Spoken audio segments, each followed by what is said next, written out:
ताकि आगे जाके जब तुम 12th के बाद आओ तो तुम्हें ऐसा न लगे कि दुनिया ही कुछ अलग है। ये सब चीज़ें पढ़ाई का पार्ट होती हैं, पर हमारे एजुकेशन सिस्टम में इनको कोई पढ़ाता नहीं है। जिसने क्लास 12th की पॉलिटिकल साइंस पढ़ ली उसको कॉम्पिटिटिव एग्ज़ाम बहुत आसान दिखते हैं।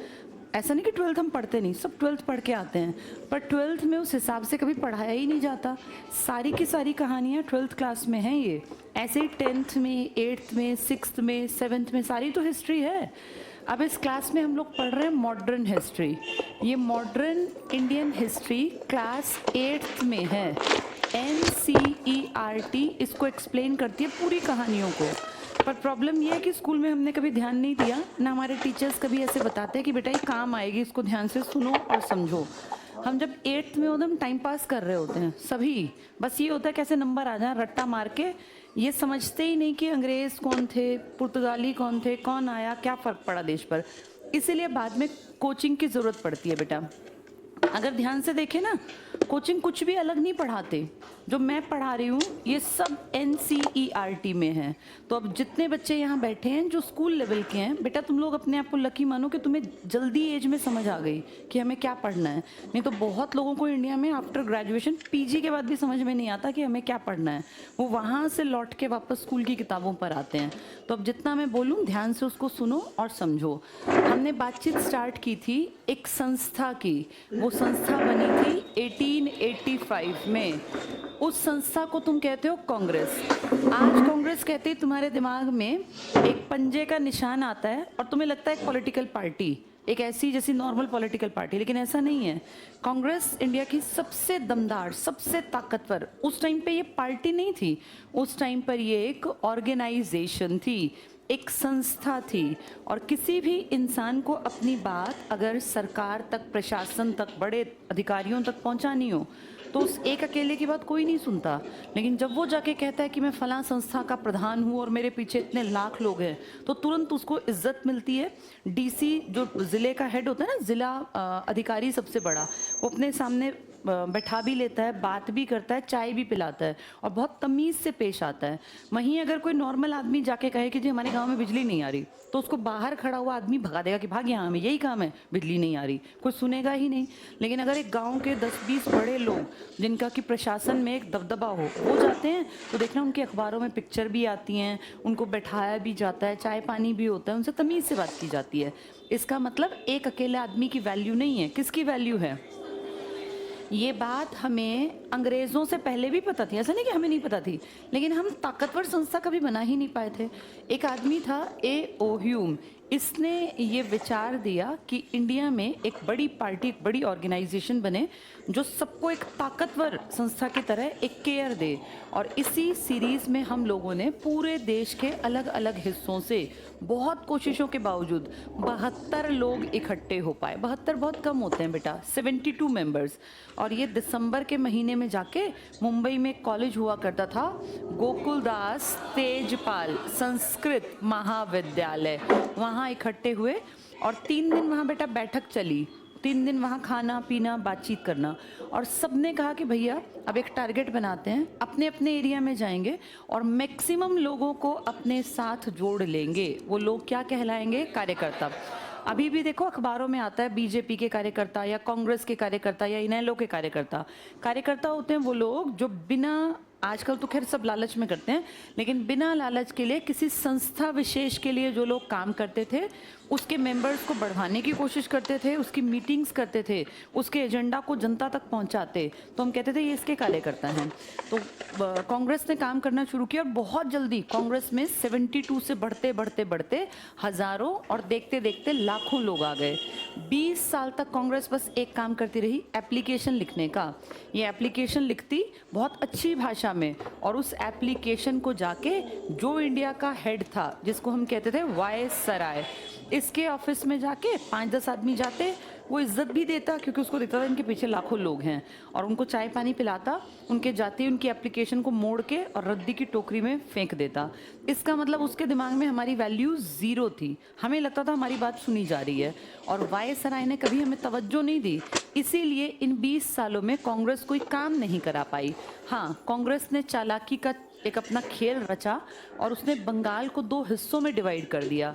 एक जो हमें बाद में मिला वेस्ट बंगाल, और एक जो हमारे हाथ से गया जिसे हम कहते हैं ईस्ट बंगाल, जो आगे जाके बना पूर्वी पाकिस्तान और आज है बांग्लादेश।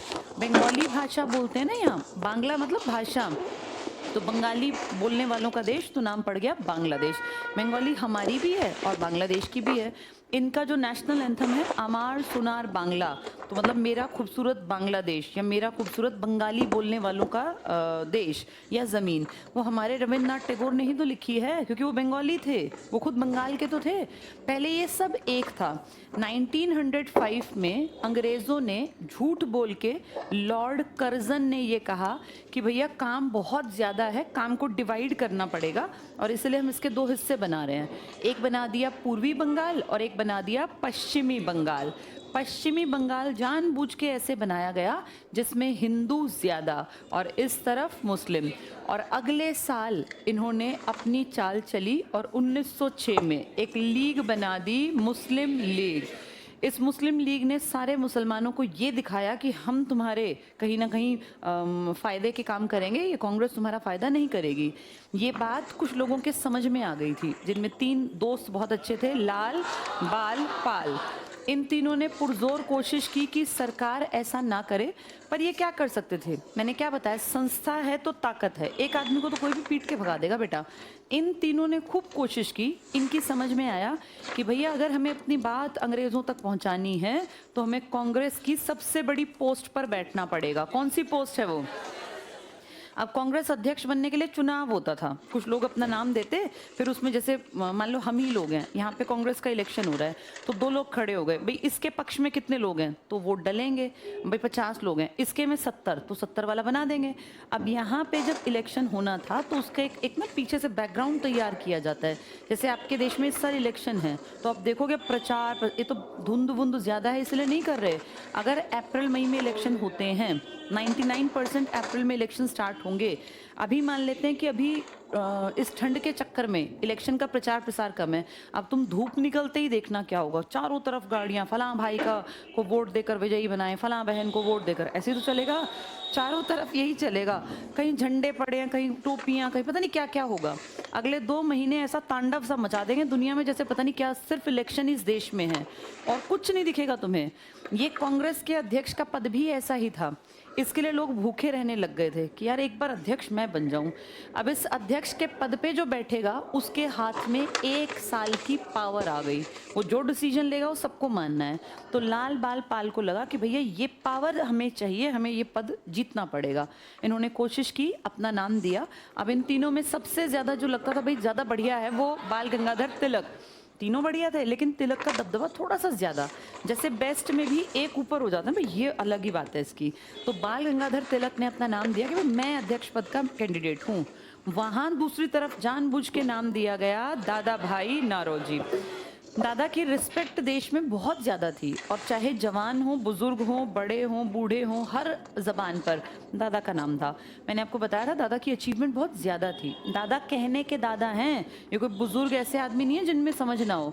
दादा भाई नौरोजी फर्स्ट इंडियन हैं, जो मैंने आपको बताया था। कहाँ गए थे? हाँ, ये फर्स्ट इंडियन है जिसे अंग्रेज़ों ने अपनी संसद में बैठने का मौका दिया।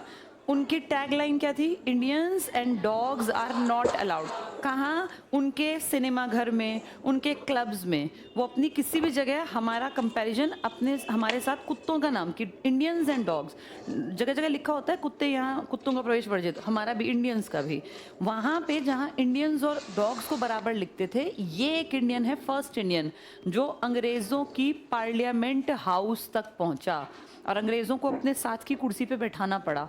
इसका मतलब इनके अंदर कितना दिमाग होगा, इनकी ज़बान पे कितनी पकड़ होगी, कितनी अच्छी अंग्रेजी बोलते होंगे, कितना इनका थॉट प्रोसेस बढ़िया होगा। ये फर्स्ट इंडियन हैं जिन्होंने उस ज़माने में हमारी नेशनल इनकम की गणना की, 1866-67।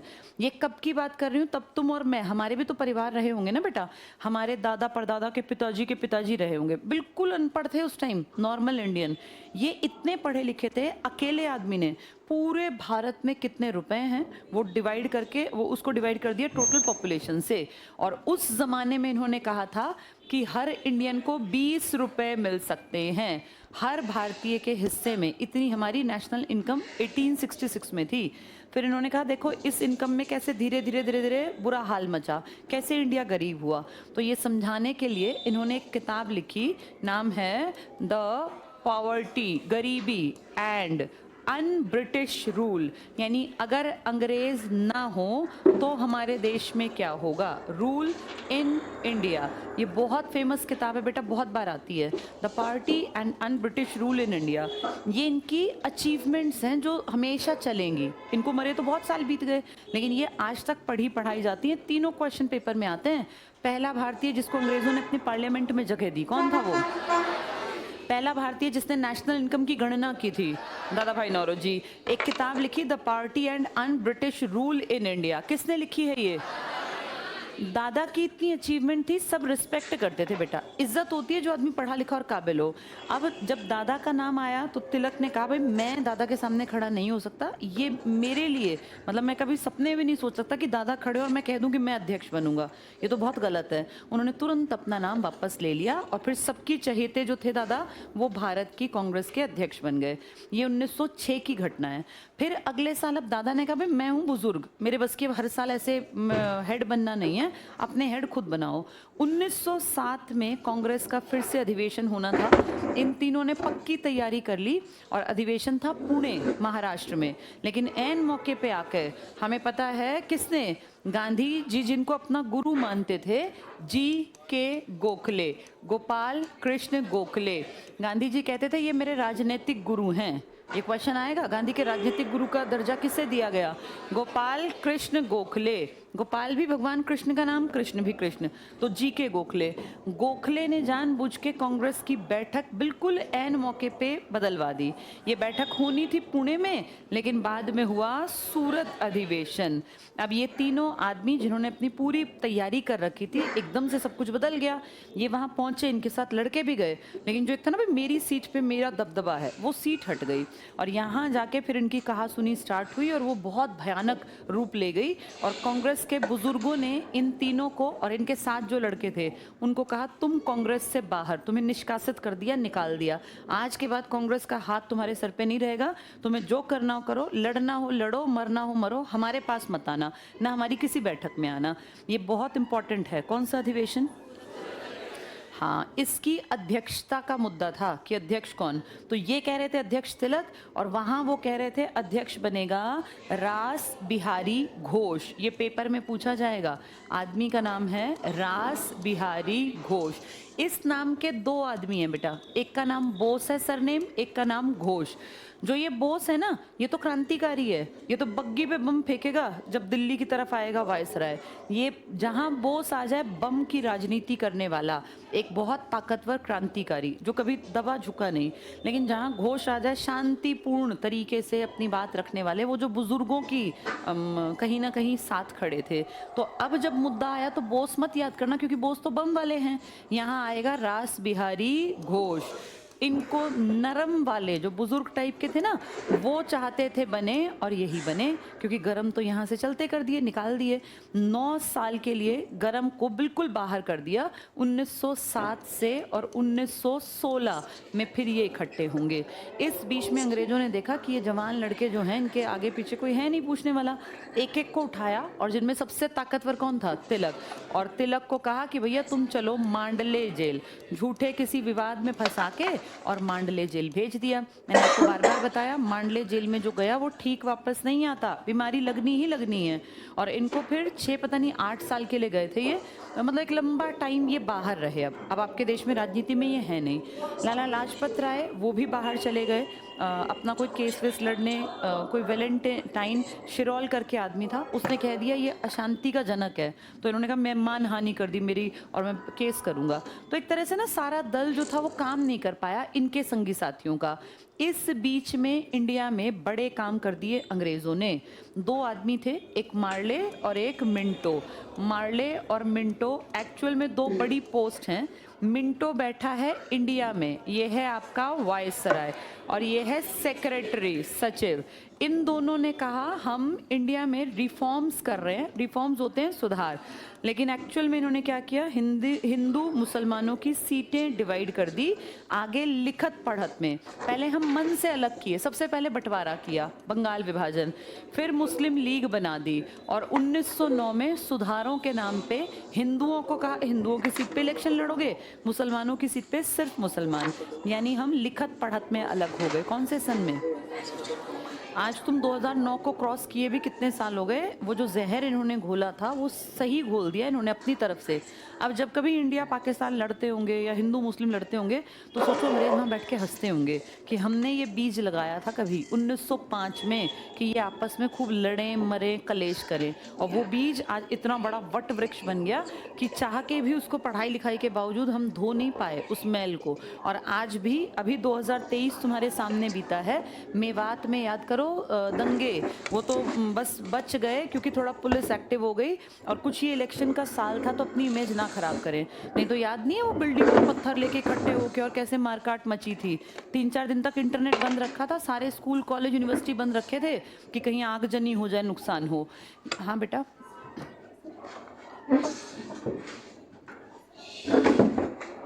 बेटा पहले तो टारगेट ये था कि हमारी बात सुन ली जाए, इंडिपेंडेंस तो बहुत दूर की बात है। अब हम इतने दबे कुचले थे कि पहले हम अपनी बात तो सुना दें कि हमारे यहाँ सुधार कर दें थोड़े से, हमें इतना दबाएं ना, इतना परेशान ना करें।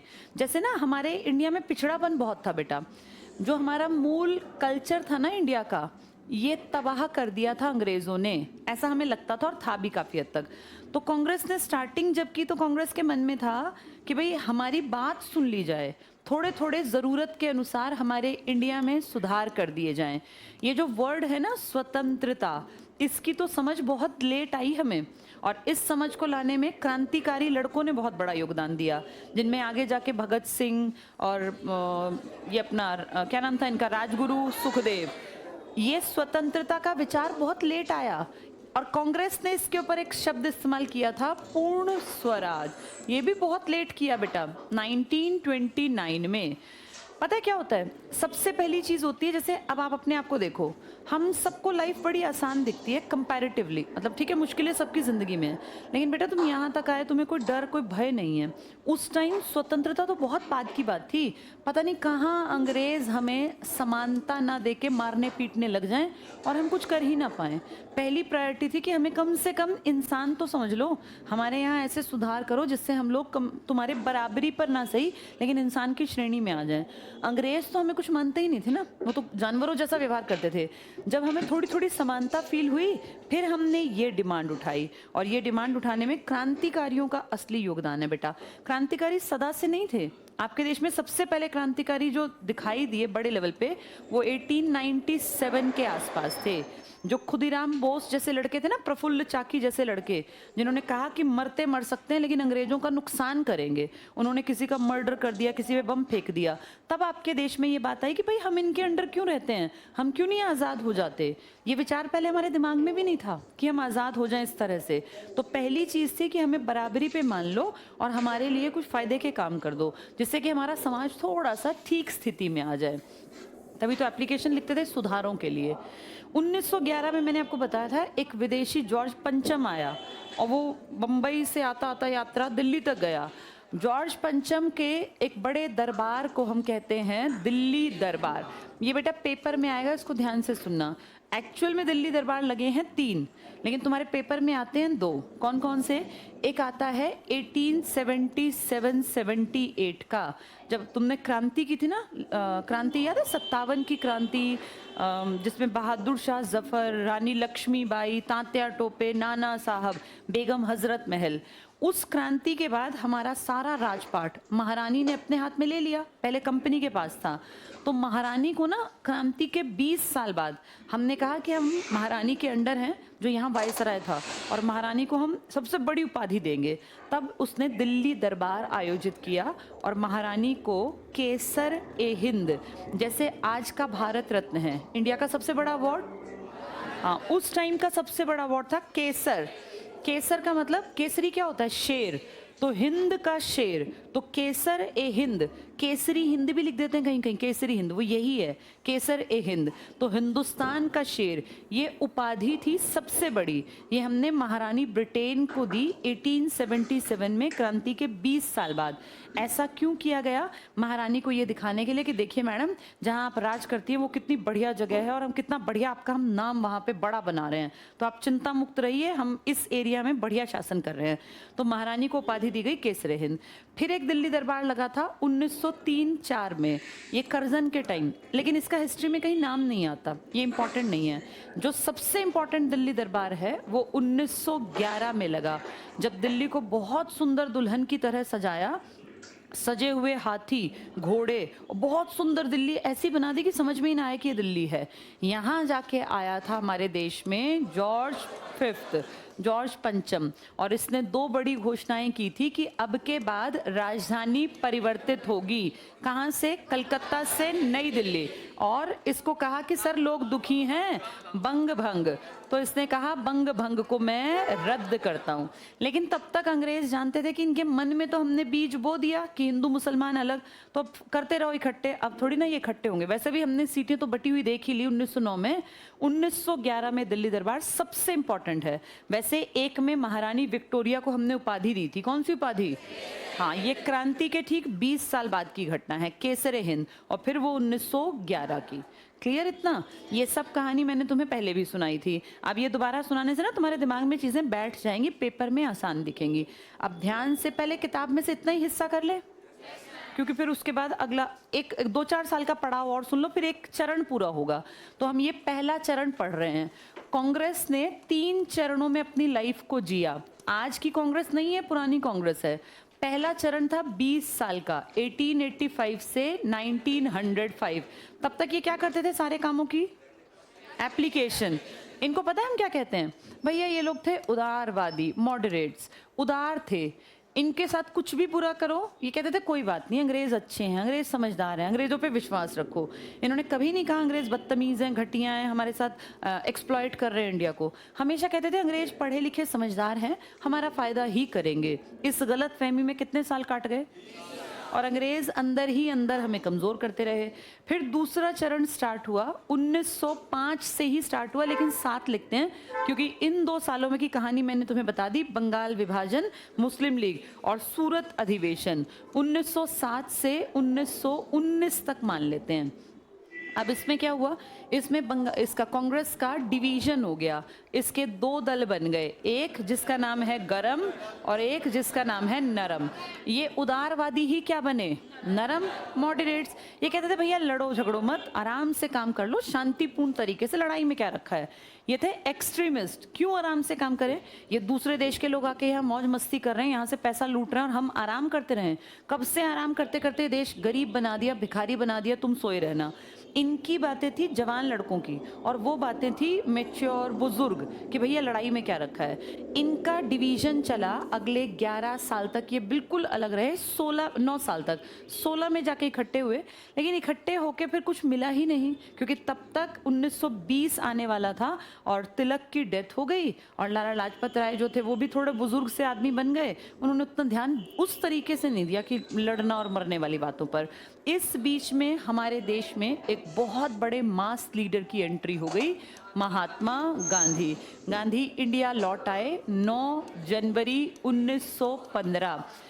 इसी महीने में गांधी का आना हुआ था 1915 में, और 30 जनवरी 1948 को ही गांधी जी की हत्या हुई थी। सबको पता ही है ये बातें। जब गांधी इंडिया लौटे, पूरा साल था 15, कुछ नहीं किया, 16 भी कुछ नहीं किया। अपना राजनीतिक गुरु ये किसको मानते थे? G.K. गोखले। मैंने तुम्हें 2 बातें बताई थी। 2 चीजें दबाव बनाती हैं, एक पावर है ना, पावर 2 तरीके से मापी जाती है। एक तो होती है पैसे की पावर, और एक होता है जब आपके पीछे जवान या जिसको आप कहते हैं यूथ की ताकत हो। अब अगर देखें तो ये तो हमारा डिवाइड था। हमारा यूथ कौन से दल में चला गया था? गरम में, और पैसा रखा रह गया था नरम। गोखले किसके मेंबर थे? अगर गांधी के गुरु हैं तो नरम के रहे होंगे।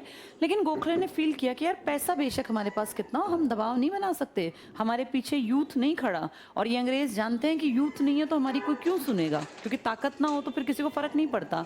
अब ये बात गोखले भांप गए थे, लेकिन अब क्या करें, उन्होंने ये बात कुछ सालों में फील की कि हमारे पास ताकत नहीं है, सिर्फ पैसा पैसा है। जब तक पैसा और ताकत इकट्ठा ना हो आपकी वैल्यू नहीं है, आपकी कोई सुनता नहीं है। वहाँ यूथ भी समझ गए थे कि भैया ये सिर्फ ऐसे जोश दिखाने से देश आज़ाद नहीं होगा, बैठक करेंगे तो टेंट लगाने पड़ेंगे, कहीं ठहरेंगे तो वहाँ खाने पीने का इंतज़ाम करना पड़ेगा, कोई भूखे बैठ के तो नहीं देश की आज़ादी की कथाएं लिखी जाएंगी। यानी खर्चा चाहिए, पैसा हमारे पास है नहीं, हमें हथियार चाहिए, पैसा है नहीं, अखबार छापने हैं, कहाँ से मशीन लाओगे, कुछ भी काम फ्री में थोड़ी ना होता बेटा। कोई भी अगर समाज में तुम्हें अच्छा काम करना हो तो भी तो पैसा लगेगा, फ्री में कोई तुम्हारा कैसे काम करेगा। मान लो ये कहे हमें लोगों तक अपनी बात पहुंचानी है, हम भाषण देंगे, 2 भाषण, माइक चाहिए, माइक वाला फ्री में आएगा, साउंड सिस्टम फ्री में आएगा, वो तो पैसे मांगेंगे। जहां तुम लोगों को बुला रहे हो वहां दरी बिछाओगे, दरी वाला टेंट वाला पैसे नहीं लेगा। तुम वहां 4 दिन की बैठक करोगे, जितने लोग रुकेंगे उनका खाना पीना पहनना ओढ़ना कपड़े करना पड़ेगा ना, सारा काम कहाँ से करोगे। कोई भी आदमी मुफ्त में कितने दिन कैसे करेगा। इनकी समझ में आ गया था कि भैया हम अच्छे काम करना चाहते हैं, लेकिन बिना पैसे के हम अच्छे काम कैसे करें। हर चीज़ पैसे से चलती है बेटा, तब भी और आज भी और आगे भी चलेगी। ये दोनों आपस में फील कर रहे थे कि हमने गलत कर दिया, पर ये बात जाके बोले कौन। आगे जाके 1916 में इन दोनों को एक दल पे ले आए। कौन? उनमें कई लोगों ने काम किया। जिन्ना का नाम सुना है? मोहम्मद अली जिन्ना। जिन्ना आगे जाके तो दूसरे देश में चले जाएंगे, पर पहले तो हमारे ही थे। और दूसरी एक महिला है जिनका नाम है एनी बेसेंट। अब ध्यान से सुनो, एनी बेसेंट हमारे देश की नहीं है, ये आयरलैंड की है। इन एनी बेसेंट ने इंडिया आके देखा कितने बेचारे शरीफ लोग हैं, जैसे ज़्यादा शरीफ आदमी पे तरस भी आ जाता है ना, उसने सोचा देखो कितने बेचारे शरीफ हैं, इनको कैसे पागल बनाता है ये इंग्लैंड, ब्रिटेन, यूके, और कैसे इन पे राज कर रहा है, इनका पैसा खा रहा है और इनको बेवकूफ़ बना रहा है। एनी बेसेंट के मन में आया कि मेरी इस लाइफ का फ़ायदा तब है जब मैं इन बेचारे गरीब और जिनको समझ ही नहीं है कि हमें एक्सप्लॉइट किया जा रहा है, इनके साथ काम करूं, इनके भले के लिए काम करूं। ये चाहती थी काम करना, लेकिन एक औरत है उस टाइम पे, आज तो फिर भी औरत काम कर सकती है, तब तो औरतें काम भी नहीं कर सकती थी ना। इनको किसी ने कहा कि आप कितना ही अच्छा काम करना चाहती हो, लेकिन आप हैं एक औरत, आप गाँव-गाँव कैसे जाएंगी, आपके पास क्या साधन, कौन आपकी बात सुनने आएगा। तो इन्होंने पूछा भाई मेरा विचार है इंडिया को अंग्रेज़ों से अपना राज छीन लेना चाहिए, कौन मेरी मदद कर सकता है। तो किसी ने कहा मैडम बिल्कुल आपके जैसी ही सोच है तिलक की, कि भाई हमें छीन लेना चाहिए। लाल बाल पाल तो यही समझते थे। तो ये जाके तिलक से मिली, तिलक को इनका विचार बड़ा अच्छा लगा, इन्होंने एक नया विचार दिया। क्या था वो? इन्होंने कहा इंडिया के लोग अपने घर में राज क्यों नहीं करते, घर तो इंडिया का, राज कर रहा है विदेशी। तुम्हारे अपने घर में तुम्हारे पिताजी तुम्हारी माँ की पॉलिसी चलनी चाहिए ना, पड़ोसी तुम्हारी पॉलिसी क्यों बनाएगा कि तुम्हारी बेटी यहाँ जाएगी पढ़ने, तुम्हारा बेटा यहाँ जाएगा ये कोर्स करेगा। भाई तू कौन? हमारे माँ बाप हमें कैसे ही पाल पोस के बड़ा करें, हमें भूखा मारे, पढ़ाए ना पढ़ाए, हमारी मर्जी ना हमारे घर की। उसने ये कहा तुम्हारा घर है, अपने घर में राज करो, होम रूल चलाओ, अपने घर का शासन, इसको बोलते हैं गृह शासन। तो ये बड़ा अच्छा कॉन्सेप्ट था कि हाँ भैया हमारे घर की नीति ये ब्रिटेन क्यों बनाता है। ब्रिटेन कौन है हमारी नीति बनाने वाला? विदेशी, पैसे कमाने आया, पैसे कमा रहा है, खा रहा है, हमारे घर की पॉलिसी तू क्यों बना रहा है। ये जो लेडी थी जिनका नाम क्या बताया, एनी बेसेंट, एक्चुअल में ना बेटा जिस देश की थी वो देश कौन सा था? आयरलैंड। मैंने आपको यूके की कहानी सुनाई थी। यूके कैसे यूके बना? चालाकी से ना। इंग्लैंड, स्कॉटलैंड, आयरलैंड का उत्तरी हिस्सा, यही तो है यूके। ये बड़ा चालाक था बेटा। इसकी कहानी क्लास 10th की एनसीईआरटी में दी हुई है। ये पहले ना, सबसे पहले इंग्लैंड, वेल्स, स्कॉटलैंड, आयरलैंड, छोटे छोटे आइलैंड वाले देश हैं ये, मतलब द्वीप हैं, इनके चारों तरफ पानी है। तो इस वेल्स का हाथ पकड़ लिया इंग्लैंड ने। ये कहेगा कि भाई तू अकेला कब तक राज करेगा और तेरे यहाँ ठीक काम नहीं है, तू मेरा साथी बन जा, मेरा एक दबदबा, एक नाम है। चालाक ये था ही। वेल्स इसके साथ आ गया। एक्चुअल में वो इसके साथ अटैच भी था शुरू से।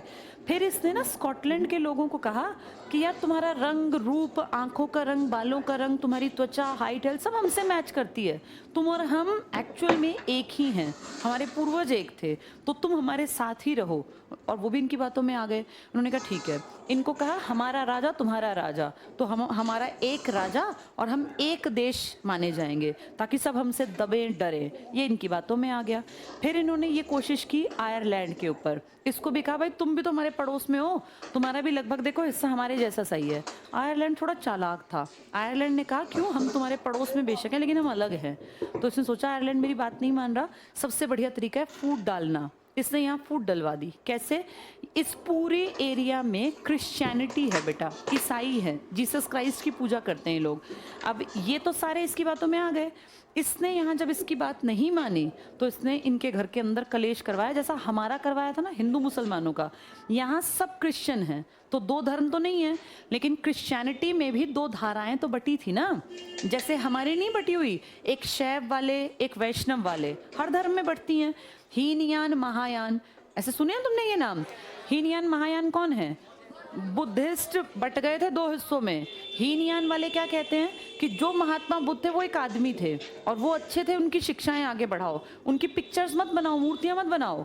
लेकिन जो महायान है वो कहता है भाई तुम गलत हो, वो भगवान थे, उनकी मूर्तियां बनाओ, उनकी पूजा करो। तो एक आदमी के विचार से दो अलग अलग विचार चल पड़े। एक मूर्ति पूजा को हाँ करता है, एक कहता है मूर्ति बकवास है। आज दुनिया में मूर्तियां ज्यादा है तो महायान चल रहा है, हीनयान लगभग दब गया। ऐसे ही जैनियों के दो बने, एक दिगंबर एक श्वेतांबर। श्वेतांबर वाले वाइट कपड़े पहनते हैं, तुमने बहुत बार देखा होगा, ऐसे मुंह पे पट्टी सी बांधे नंगे पैर जाते हैं। दिगंबर हमारी तरफ कम है, दक्षिण भारत में ज्यादा। यहाँ दिगंबर होना मुश्किल है ना, इतनी ठंड में बिना कपड़े के कोई कैसे रहेगा, लॉजिकली भी पॉसिबल नहीं है। तो इसलिए दक्षिण भारत की तरफ जो लोग थे वो दिगंबर थे। वो वस्त्र धारण ही नहीं करते, वो निर्वस्त्र घूमते हैं। वो कहते हैं दिशाएं ही हमारे कपड़े हैं, तो उनकी कम्युनिटी कहलाई दिगंबर। ये जैनियों के दो। ऐसे हम हिंदुओं में भी वैष्णव और शैव, जो शिवजी की भक्ति ज्यादा करते थे और एक भगवान विष्णु की, तो हमने फिर अवतारवाद और इन सबको आगे बढ़ावा दिया ना। इस क्रिश्चियनिटी में भी दो धाराएं बनी। एक पुराने वाले जिनको बोलते थे कैथोलिक्स, तुमने देखा होगा कई चर्च के बाहर लिखा होता है कैथोलिक चर्च। कैथोलिक जो पुरानी विचारधारा को मानते आ रहे थे, लेकिन कुछ लोगों ने कहा कि भैया धर्म के साथ, समय के साथ धर्म में परिवर्तन करने पड़ते हैं, समय के साथ हर चीज बदलनी पड़ती है, धर्म भी बदलेगा। तो जिन लोगों ने ये बात उठाई उन्होंने प्रोटेस्ट किया, इसलिए वो प्रोटेस्टेंट कहलाए। प्रोटेस्टेंट यानी क्रिश्चियनिटी के, भगवान ईसा मसीह के जो चर्च था उसके भी दो हिस्से बन गए। पुराने वालों का नाम था कैथोलिक्स और जो नए थे वो प्रोटेस्टेंट। उन्होंने क्वेश्चन उठाया कि जीसस क्राइस्ट ने ये कहा था, इसका मतलब तुमने ये कैसे लगा लिया, हम इस बात पे बहस करना चाहते हैं। तो इस धर्म में दो हिस्से बटे। इन दो हिस्सों का फायदा इस इंग्लैंड ने उठाया और इनका आपस में करवा दिया कलेश। और कलेश करवा के ऊपर वालों को कहा भाई ये नीचे वाले तुम्हें खत्म कर देंगे, बर्बाद कर देंगे, तुम्हारी नहीं सुनेंगे, तुम हमारे साथ आ जाओ। और ये बहका के इनको अपने साथ सबको इसने जोड़ लिया। और फिर पूरा इंग्लैंड, वेल्स, स्कॉटलैंड और आयरलैंड का उत्तरी हिस्सा, इस पूरे का इसने नाम रख दिया कि हम सब कहलाएंगे, क्या कहलाएगा? United kingdom. हम सब यूनाइटेड हैं और हम एक राजा महाराजा के अंडर है। हम सब की हेड महारानी ब्रिटेन है और हम सब उस परिवार को रॉयल परिवार मानते हैं। तो ये कहानी है बेटा। यानी ये सिर्फ अपने देश में नहीं है, हर जगह कलेश मचवाने वालों में सबसे आगे थे। तो ये बात आयरलैंड के लोग तो भांप गए ना कि इनके अंदर की मंशा क्या है। इसी देश से कौन आई थी अपने यहाँ? वो तो जानती थी कि इनकी रग रग से वाकिफ थी कि ये चालाक हैं, चोर हैं, ये घटिया हैं, ये लड़ाई करवाते हैं।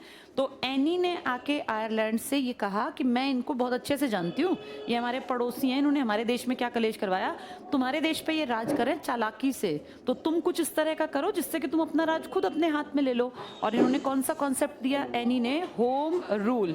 अब इसके लिए एक आंदोलन चलेगा क्योंकि एक आदमी के कहने से बात नहीं बनती।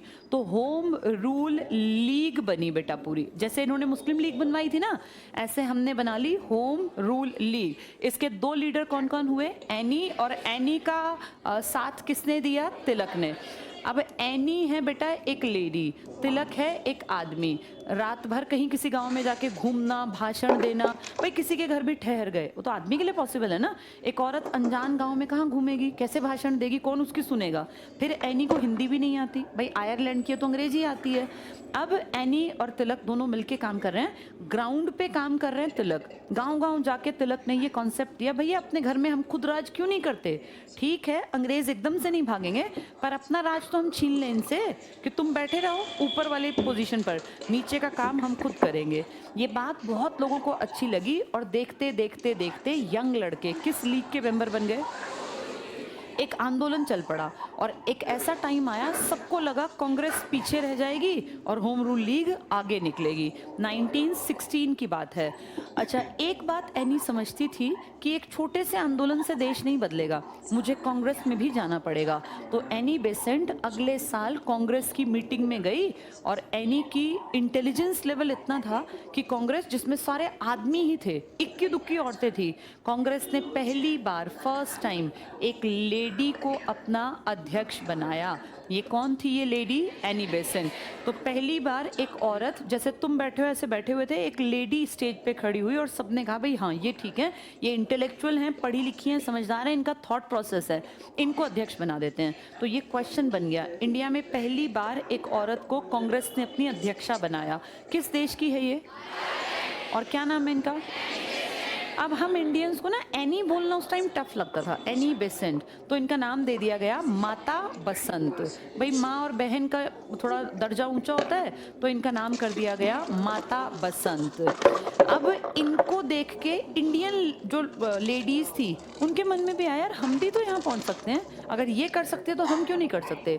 और कुछ साल बाद हमारे देश में पहली बार एक इंडियन लेडी ने ये अचीवमेंट हासिल की। 1925 में कानपुर में बैठक थी और हमारी उस लेडी का क्या नाम था? उनका नाम था श्रीमती सरोजिनी नायडू। ये फर्स्ट इंडियन लेडी हैं बेटा। इससे पहले एक ही औरत बनी थी, उनका नाम क्या था? Annie Besant. ये पहली भारतीय महिला है 1925 में। एनी वहाँ बनी जो पढ़ा लिखा स्टेट था, सबसे पहला पढ़ा लिखी जगह जो थी, कहाँ थी पहली पढ़ी लिखी जगह? कलकत्ता। सारे क्रांतिकारी भी लगभग कहाँ से निकलते थे? कलकत्ता। पढ़े लिखे लोग ही ना बेटा हक की बात कर सकते हैं, बेवकूफ़ आदमी को तो जो कहोगे मान लेगा, पढ़ा लिखा क्वेश्चन मार्क करता है। तो सबसे पहले क्रांति का बिगुल जो बजा था वो कलकत्ता के आसपास बजा था। माता बसंत जब इन्होंने अपनी हेड बनाई तो बैठक कहाँ हुई थी? कलकत्ता। लेकिन जब हमने अपनी इंडियन लेडी बनाई तो कहाँ हुई थी बैठक? कानपुर। दोनों। ये बात समझ में आ गई? इनसे एक एक साल पहले बहुत इंपॉर्टेंट चीज़ हुई है, जैसे 1917 से पहले 1916 और 1925 से पहले 1924। ये मोस्ट इंपॉर्टेंट में एग्जाम में आता है तो ध्यान से सुनना। 1916 में गरम दल प्लस नरम इकट्ठे हो गए, एक बन गए। इसके अलावा इन दोनों को अगर मैं एक शब्द में कहूँ तो क्या है ये? कांग्रेस प्लस मुस्लिम लीग इकट्ठे आए एक स्टेज पर।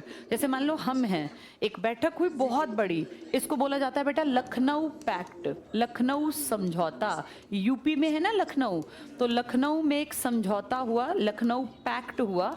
और इसकी इंपॉर्टेंस क्या है कि पहली बार एक स्टेज पर गरम नरम दोनों इकट्ठे हो गए, दोनों खड़े हो गए। हम हैं कांग्रेस, दूसरी तरफ से आ गई मुस्लिम लीग। ऐसा पहले कभी नहीं हुआ था। 1916 में पहली बार स्टेज पे सब खड़े थे, गरम वाले, गरम मतलब यंग लड़के, नरम जो हमारे बुजुर्ग थे, और मुस्लिम लीग जो मुसलमानों की सबसे बड़ी संस्था थी, जिनमें फूट कब पड़ी थी? 1905 में लॉर्ड कर्जन ने किया था ना काम, लिखत पढ़त में अलग हुए थे 9, अब वो 16 में जाके सब एक स्टेज पर खड़े हैं। और जानते हो स्टेज पे हेड कौन था? ये पेपर में आता नहीं, जिन्ना नहीं बेटा। इस स्टेज पर हेड थे अंबिका, नाम आदमी, ये औरत का है आदमी, अंबिका चरण मजूमदार। इनको बोलते हैं AC मजूमदार, AC मजूमदार। ये 1 नंबर का क्वेश्चन है बेटा। जब कांग्रेस का और मुस्लिम लीग का पैक्ट हुआ, या जब नरम और गरम इकट्ठे हुए, तब उसका हेड कौन था कांग्रेस का? अंबिका चरण मजूमदार। सुन के बड़ा अच्छा लगता है, पर जानते हो ये हमारी सबसे बड़ी गलती थी। कहते हैं यहाँ हमने पहली बार ऑफिशियली सबके सामने मान लिया जिन्ना के कहने पर इस समझौते में कि मुस्लिम लीग का काम हमसे अलग है। एक तरह से हमने ऑफिशियली कह दिया मुसलमान हिंदुओं से अलग हैं। इस स्टेज पे ये कहना आगे जाके भारी पड़ा, क्योंकि इस स्टेज के बाद आगे जाके फिर अलग से देश की डिमांड उठने लग गई। कौन से देश की? पाकिस्तान। और फिर हमारे सामने है भारत और पाकिस्तान अलग होके टिके। तो इसको पहली बार हम लोगों ने मान लिया। बन तो पहले से रखा था सब काम 1905 से, लेकिन हमने अपने मुंह से कभी ये कहा नहीं था कि हम अलग हैं। यहाँ खड़े होके हमने पहली बार एक तरह से मोहर लगा दी कि मुसलमान हिंदुओं से अलग हैं। ये हमारी भारी राजनीतिक भूल है, गलती है। और कौन था यहाँ का अध्यक्ष? इसके बाद इससे देखो थोड़ा सा पहले गांधी भी आ गए हैं। 1915 में गांधी आए थे ना, ये सब इकट्ठा हो गया 16 में। अब 1925 से एक साल पहले की बात मैंने की अभी, 1924 इंडिया में महात्मा गांधी सिर्फ एक बार कांग्रेस के अध्यक्ष बने। इतनी बड़ी हस्ती चाहे तो कितनी भी बार बन जाते, लेकिन पूरी हिस्ट्री में गांधी सिर्फ एक बार कांग्रेस के अध्यक्ष बने। नेहरू कई बार बने, दादा कई बार बने, सबका नंबर आया, लेकिन देश के सबसे बड़े मास लीडर कितनी बार अध्यक्ष बने? सिर्फ एक बार, और वो सन था 1924। और ये बैठक पूछी जाती है बेटा, ये बेलगांव में थी। आज अगर तुम बेलगांव देखोगे तो कर्नाटक का हिस्सा मिलेगा। ये पेपर में आता है महात्मा गांधी कितनी बार कांग्रेस के अध्यक्ष बने? एक बार। कहाँ हुई थी बैठक? वो बेलगांव। किसका हिस्सा है और कौन से सन में? ठीक है, देखो 16 इंपॉर्टेंट है। 16 में हम सब एक हुए, फिर 17 में अध्यक्ष कौन बन गई? Annie Besant. 17 में तो बनी। 24 में कौन अध्यक्ष बने? गांधी। 25 में हमारी वो लेडी, क्या नाम था उनका? सरोजनी नायडू। सरोजनी नायडू ना बेटा पढ़े लिखे परिवार की थी, और उस जमाने में अंग्रेजी में कविताएं लिखती थी। बहुत बड़ी बात थी। 1924 में तुम्हारे मेरे घर में परदादा या जो भी रहे होंगे बिल्कुल अनपढ़ थे, और औरतें तो बिल्कुल ही घर में रहती थी। जैसे जो घर से बाहर निकलता है ना बेटा, दिमाग उसका बढ़ता है। जो घर तक सीमित है उसका दिमाग कभी बढ़ ही नहीं सकता। आप जितना बाहर निकलेंगे ना उतना उसका आपका मेंटल डेवलपमेंट ज्यादा होगा। आदमी जब एक कंफर्ट जोन में रहता है, अपने घर में एक कमरे में पड़ा रहेगा एक बेड पे, तो उसका दिमागी विकास होगा ही नहीं। उसे लोगों से बात करनी नहीं आएगी, उसे पता नहीं चलेगा बात कैसे रखी जाती है, अपनी बात करने का तरीका क्या हो। जब आदमी बाहर निकलेगा 10 तरह के लोग मिलेंगे, वो बातचीत करेगा, उसको पता चलेगा ऐसे थॉट प्रोसेस होता है। ये काम आदमियों का था, औरतें घर तक सीमित थी। उस टाइम सरोजनी नायडू, बेटा बातचीत नहीं करो, उस टाइम सरोजनी इंग्लिश में कविताएं लिखती थी, और इनकी कई फेमस किताबें हैं। सरोजनी के नाम रिकॉर्ड है। ये इंडिया की फर्स्ट लेडी हैं जो आज़ादी के बाद राज्यपाल या गवर्नर बनी थी। तो इंडिया में पहली औरत जो गवर्नर बनी, कौन थी वो? हाँ, तो सरोजनी नायडू के नाम देखो कितनी सारी बातें बता दी। कौन सी भाषा में कविताएं लिखती थी? द ब्रोकन विंग्स करके इनकी एक किताब है, ये पेपर में आती है। द ब्रोकन विंग्स, टूटे हुए पंख। और एक और है द गोल्डन। बेटा जिन लोगों का बातचीत में ध्यान है ना, फिर ये फंसेंगे। अब क्लास से बाहर कर दूंगी मैं, मुझे जो दिख गया बात करता हुआ। द गोल्डन थ्रेश होल्ड और द ब्रोकन विंग्स, ये दो फेमस किताबें इंग्लिश में हैं। किसकी हैं ये? हाँ, ये है सरोजनी नायडू। कब बनी थी तुम्हारी अध्यक्षा ये? 25 में। कहाँ बनी थी? कानपुर में। अभी एक लेडी का नाम मैंने इनसे पहले लिया था, क्या नाम था उनका? Annie Besant. एनी को दिक्कत थी कि वो एक औरत थी, अपनी बात कैसे बताए, तो उन्होंने कहा भाई ठीक है, मैं गाँव नहीं घूम सकती, लेकिन मैं अखबार निकालूंगी। मेरे अखबार पढ़े लिखे कुछ लोग पढ़ेंगे और वो मेरी बातों को समझेंगे, फिर वो पहुंचा देंगे। तो उन्होंने बेटा 2 अखबार निकाले। एक का नाम था कॉमन व्हील और एक का नाम था न्यू इंडिया। ये पेपर में आएंगे इसलिए बताए जा रहे हैं। किसके थे ये अखबार? Annie Besant. उनकी 2 किताबें हैं, उनके अखबार नहीं हैं, वो हमारी हैं। वो पहली बार अध्यक्ष बनी थी, अध्यक्षा 1925 में। कहाँ पर? कानपुर में। इनका रिकॉर्ड है, 1 मिनट बेटा, इनका रिकॉर्ड है फर्स्ट इंडियन लेडी कांग्रेस अध्यक्षा। और इनका रिकॉर्ड है फर्स्ट लेडी अध्यक्षा। ये कहाँ बनी थी? कलकत्ता में। किस सन में बनी थी? 1917 में।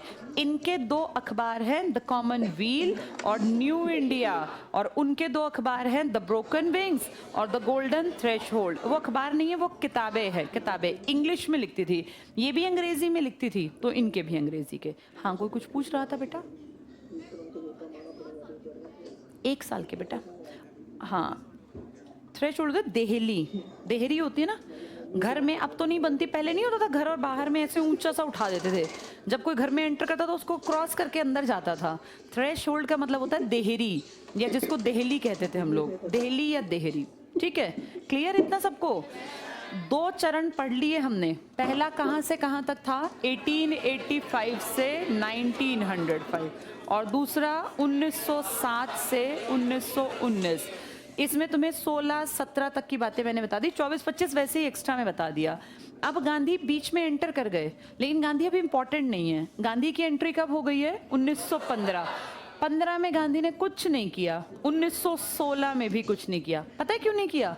गांधी के गुरु थे ना गोपाल कृष्ण गोखले, उन्होंने वो बीच के दौर में देखा था कि भैया अगर पैसा ना हो तो भी दुर्गत है, और अगर यूथ ना हो तो भी दुर्गत है। उन्होंने इनको कहा, गोखले साहब ने गांधी को कहा, गांधी जी ने इनको कहा, सर कोई इस तरह के मुझे बताओ मैं क्या करूं कि बढ़िया मैं इंडिया को लीड कर पाऊं। तो बोले भाई सबसे पहला एक काम कर, तू कुछ मत कर, 2 साल शांति से घूम, इंडिया के घर घर कोने कोने जा, गांव में, और देख लोग क्या चाहते हैं, क्योंकि हम बैठे हैं शहरों में, हमें नहीं पता जनता क्या चाहती है। और इसीलिए गांधी ने ये पूरे 2 साल इंडिया को जानने में लगाए। तब तक गांधी का कोई बहुत बड़ा नाम नहीं था। गांधी किसी गांव में जाते लोगों को पता भी नहीं था ये महात्मा गांधी हैं या ये बनेंगे, क्योंकि तब तक महात्मा थे ही नहीं। महात्मा तो 17 में जाके कहलाए ना। इन 2 सालों में एक नॉर्मल आदमी के रूप में गांधी कभी बिहार, कभी राजस्थान, कभी यूपी, कभी चंडीगढ़, कभी पंजाब, हर जगह गए। एक नॉर्मल आदमी, आज कोई घूम रहा हो तो हमें क्या पता, लेकिन इन 2 सालों में गांव गांव जाके गांधी एक बात समझ गए कि लोग सबसे दुखी हैं। किससे? नरम से, क्योंकि नरम पिछले कितने सालों से कुछ कर ही नहीं पाए, नरम ही तो ताकत लेके बैठे हुए थे। 1885 से 1915 आ गया, कितने साल बीत गए? 40 साल, 30-40 साल, कुछ भी नहीं किया इन्होंने, लोग दुखी हैं। फिर लोगों से पूछा तो गरम की तरह काम करना चाहिए, बोले नहीं, गरम तो बिना सोचे समझे पागलों की तरह बस मार काट मचाते हैं, ऐसा लोगों को लगता था। बिना सोचे समझे प्लान नहीं करोगे तो तुम मारे जाओगे। इन दोनों से दुखी थी जनता। तो गांधी जी ने कहा फिर क्या करें? तो बोले हमें नहीं पता क्या करें, लेकिन इनसे और इनसे हम दुखी हैं, कोई बीच का रास्ता होना चाहिए। तब गांधी ने 2 साल खूब सोच समझ के विचार किया कि ना तो हमें गरम की तरह मारकाट करनी और ना नरम की तरह एप्लीकेशन लिखनी। काम करेंगे, मारकाट नहीं करेंगे पर काम करेंगे। और इसलिए गांधी ने मध्य का रास्ता निकाला, बीच का रास्ता निकाला, और उसी को आप कहते हैं, गांधी ने किस चीज का इस्तेमाल किया? सत्य के लिए आग्रह किया। और जब ये आग्रह नहीं माना गया तो इनको किसका रूप दे दिया? आंदोलन का। तो गांधी ना तो नरम की तरह एप्लीकेशन लिखने की बात करते, एप्लीकेशन तो वो कचड़े की टोकरी में डालेंगे ना वो कहते इनकी तरह मार काट मचा दो। उन्होंने कहा हम सत्याग्रह के लिए आंदोलन करेंगे, हमारी बात जब तक नहीं सुनी जाएगी तब तक अंग्रेजों को शांति से बैठने नहीं देंगे, न तो इस तरह आसानी से काम करने देंगे और ना ऐसे मार काट मचाएंगे। तो बीच का रास्ता गांधी ने दिया, और यही कारण है कि जनता गांधी के पीछे बहुत जल्दी चल पड़ी। जैसे सोचो आज सोशल मीडिया का दौर है, आज कोई चीज़ वायरल हो किसी की बात तो नॉर्मल है, लेकिन इस टाइम तो कोई सोशल मीडिया नहीं था। इस टाइम एक आदमी ने क्या कहा वो दूसरे कोने तक पहुंचने में 10 साल लग जाते थे। उस टाइम पे महात्मा गांधी इंडिया के सबसे बड़े मास लीडर थे। पूरे देश में अगर कहा जाए मास लीडर, हो सकता है तुम एडमायर करते हो भगत सिंह को या तुम एडमायर करते हो बोस को, सुभाष चंद्र बोस, लेकिन एक बात खुद सोच के देखो कि क्या उनके नाम के आगे मास लीडर लिखा जा सकता है? नहीं। मास लीडर कौन होता है? जिसके पीछे बहुत ज़्यादा पब्लिक हो। तुम आज बहुत रिस्पेक्ट करते हो, अच्छी बात है, मैं भी बहुत रिस्पेक्ट करती हूँ भगत सिंह की, लेकिन रियलिटी ये है बेटा कि भगत सिंह के पीछे मुट्ठी भर लोग भी नहीं थे। अगर होते तो भगत सिंह का ऐसी बुरी तरह से जैसे एक तरह से मर्डर ही था, ऐसे थोड़ी ना कर सकते थे। अगर पीछे यूथ की ताकत होती उतनी ज़्यादा, थे इनके पीछे लड़के, लेकिन वो इतने कम थे, चंद थे कि वो सिस्टम को परिवर्तित नहीं कर सकते थे। अगर बात करें सुभाष चंद्र बोस की, तो बोस के पीछे भी लोग थे, लेकिन वो उतने नहीं थे कि देश आज़ादी का रास्ता पकड़ पाता। तभी अगर देखें तो आज तो बहुत रिस्पेक्ट है, लेकिन ये दोनों देश को आज़ाद तो नहीं करा पाए। योगदान बहुत दिया, पर इन दोनों के नाम के आगे बहुत अच्छे आदमी हैं, बहुत काबिल थे। लेकिन अगर कहा जाए मास लीडर नंबर 1, तो इनसे ऊपर का दर्जा किसका है?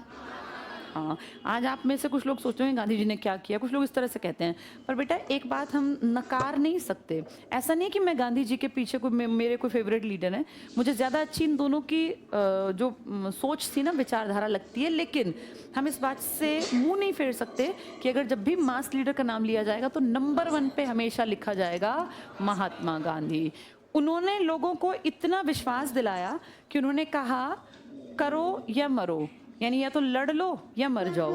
तो लोग मरने को तैयार हो गए, लड़ने को तैयार हो गए। ये कहते कल इकट्ठे होके हमें वहां जाना है, तो सारी पब्लिक बिना सोचे समझे आंधी तूफान बारिश गर्मी सर्दी कुछ नहीं सोचते, जो इनके मुंह से निकला लोगों ने वो किया। इसी को तो बोलते हैं पावर इनके हाथ में थी। इन्होंने जो बोला कुछ लोगों ने सुना, बाकी सबने थोड़ी ना सुना। तो इन दोनों का थॉट प्रोसेस अच्छा था, लेकिन ज्यादा लोग जिसके पीछे चलते थे वो महात्मा गांधी थे। और ऐसा भी नहीं कि गांधी जबरदस्ती पैसों की भीड़ इकट्ठी करते हो, पैसों की भीड़ इकट्ठी करना उस समय में थोड़ी ना पॉसिबल था। तो ये सच बात है कि नंबर 1 लीडर कौन थे। इसीलिए जो तीसरा काल है ना बेटा, उसके नाम के आगे लिखा जाता है गांधी काल या गांधीवादी युग, जो तीसरा युग है। अब देखो मैं यहाँ तीसरा लिखने जा रही हूँ। 1919 से माना जाता है, आ तो 15 में गए पर काम किया था लेट, तो 1919 से 1948 का टाइम, इसे कहते हैं गांधीवादी काल या गांधीवादी युग। किसी भी युग में आज तक इस धरती पर किसी एक आदमी का युग नहीं हुआ। तुम्हारी धरती पर इस देश में कभी हमने युग एक आदमी का नाम नहीं सुना, हमने काल पढ़ा किसी खानदान का, जैसे मुगल काल पढ़ा। ये नहीं कहते ना बाबर काल, ऐसा नहीं कहते, मुगल काल, मुगलों की बहुत लंबी फौज थी। ऐसे ही कहते हैं मौर्य, तो मौर्य बहुत सारे थे। ऐसे ही कहते हैं गुप्त। ये इकलौता एक आदमी है जिसके नाम पे एक युग है, ऐसा तुम्हें धरती पे दूसरा नहीं मिलेगा। इसीलिए महात्मा गांधी को सिर्फ इंडिया नहीं बल्कि अफ्रीका यूरोप के देश भी इंपॉर्टेंस देते हैं। इसी कारण इनकी फिलॉसफी को बहुत दुनिया पढ़ती है। तो ये बेटा ऐसे लोग बहुत कम धरती पर जन्म लेते हैं। ये एक फैक्ट है कि इनसे बड़ा आदमी नहीं है जिसके नाम पे युग चला हो। तो ये तीसरा काल कांग्रेस का अपने नाम से नहीं है, कांग्रेस के किसके नाम से है ये हमारी आज़ादी के 3 चरण हैं, कांग्रेस के 3 पड़ाव हैं। पहला एप्लीकेशन लिखने में चला गया, दूसरा लड़ाई झगड़े आपस के कलेश में निकल गया। कौन से 2 दल बन गए, नरम और गरम। फिर उनकी लड़ाई झगड़े, कहीं वो मांडले जेल में बंद है, कहीं यहाँ, फिर 1909 के सुधार, फिर वो दिल्ली जॉर्ज पंचम, ये सब कलेश चला। फिर तीसरे दौर में एक आदमी आया जो सबसे बड़ा लीडर था, जिसका नाम था महात्मा गांधी। तो ये 3 चरण हैं। चलो कल इनको फिर किताब से पढ़ेंगे तीनों चरणों को।